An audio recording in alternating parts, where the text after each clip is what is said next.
la coupe, on la partage, on cherche la fève. Mais derrière ce dessert convivial se cache une tradition beaucoup plus ancienne qu'on ne l'imagine.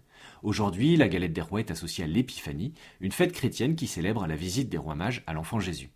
Pourtant, cette coutume n'est pas née avec le christianisme.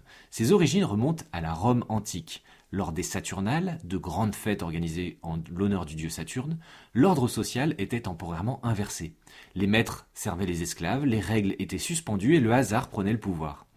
Pendant ces festivités, on partageait un gâteau dans lequel était cachée une fève. Celui qui trouvait cette fève devenait le roi d'un jour, peu importe son rang social, un moment de liberté, d'égalité et de renversement symbolique des hiérarchies. Avec l'expansion du christianisme, cette tradition païenne n'est pas supprimée. Elle est transformée, réinterprétée et intégrée au calendrier religieux.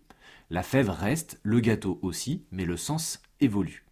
Au fil des siècles, la tradition s'ancre profondément en France. La galette devient un rituel familial et social. Dans certaines régions, on ajoute encore une part supplémentaire, appelée la part du pauvre ou la part du bon Dieu, destinée symboliquement à l'invité inattendu.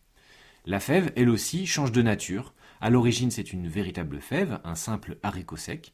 Progressivement, elle est remplacée par de petits objets en porcelaine, puis en céramique ou en plastique.